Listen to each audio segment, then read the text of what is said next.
Hey guys, welcome back to my channel. Today I'm starting a new family, so I'm starting here in Create a Sim while I'm creating the Sims.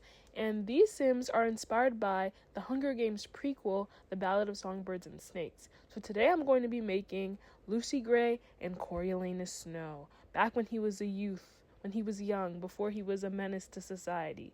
I mean, he's gonna become a menace to society.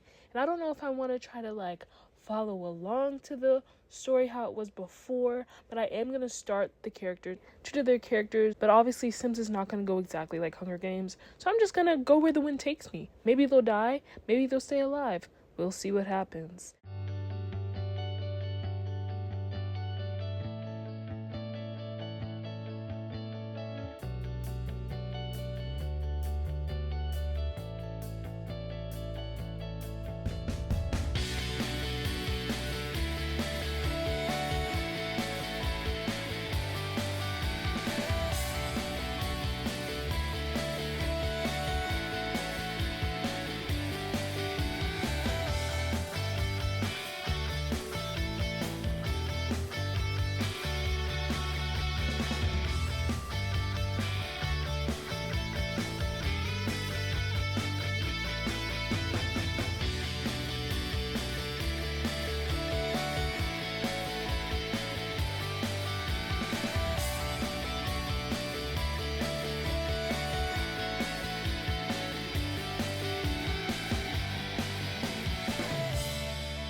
Okay, so for Coriolanus, this was a struggle bus, kind of, like trying to find the right vibe, but then I prevailed. Like I said, when I was trying to make these Sims, I tried to make them true to the characters, so I want their traits to be the same. I want them to be like the same person. So this is what I was aiming for here. I accidentally gave him an extra trait because he was an adult, but you'll see later that I made him a teen, so he's the same age as Lucy Gray because he was a teenager trying to go to college, trying to go to university. Obviously, he wants to be rich, and I put acting because he was trifling and fake. I put mischief because he was mischievous. Like, what do you want? What do you want me to say?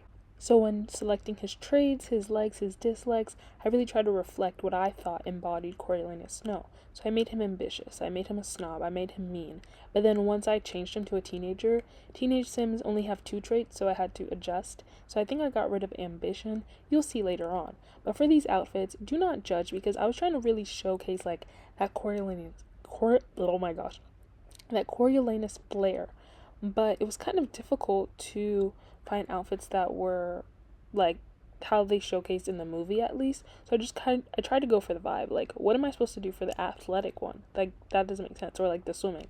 I guess I did have that scene where he was like buzz cutted and like they were swimming and whatever. So that's what I tried to embody here. And you'll see shortly I discovered they have a little rose, and I was shocked. I was taken aback. I was like, why didn't I do this before? Why didn't I find this before? So best believe I put that rose on every single outfit that I chose for him. Well, not all of them. The ones that didn't make sense, like, why would I do that?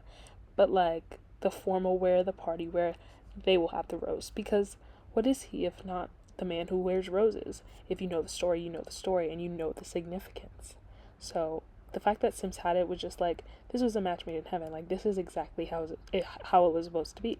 But when I'm choosing outfits for my Sims, I really struggle with deciding what to do. I choose random stuff, or sometimes for other families I just go based off if I'm not going based off of a theme, or if it's a show or a movie or something or a book, if I'm not going based off of that, I'll go everybody gets a color, whatever favorite color I want to give them, that's what their whole wardrobe will be like. But I like being able to go off of an example or a vibe or like a preset idea like I'm doing for these people. Like for Lucy Gray, I just try to choose like bright colors or just multiple color outfits and like things that I feel like she might wear in the Sims world. And then Coriolanus, I just chose like, yeah, like you can see Lucy Gray, like there were like different colors and like fancy stuff. Not fancy stuff, just like silly, goofy stuff. I made her creative and a musician because like I want to make her a little singer. And I made her loyal, or yeah, I made her loyal because that's how she was. She was telling Coriolanus that if he couldn't trust her, then he couldn't do anything because like trust was so much to her, and he betrayed that trust. Sorry, spoiler alert, but if you're watching this, you should already know. Like, you should already know. But it was nice seeing like their different traits and the different options. Oh wait, I ended up not making her loyal anymore. I just made her a little musician. And you see I ran out of characters here, so I just changed it to Hunger Games. Then I went and picked a little season. I was feeling spring for this, but it was really difficult like perusing through the different worlds, trying to decide like which world gives most capital. Like I was a bit confused. I was confuzzled because like you could do the celebrity one, but then I felt like Windenburg was just better, and I just chose some random house for them. Don't even know what it'll look like, but you can find out in the next video how they prevailed.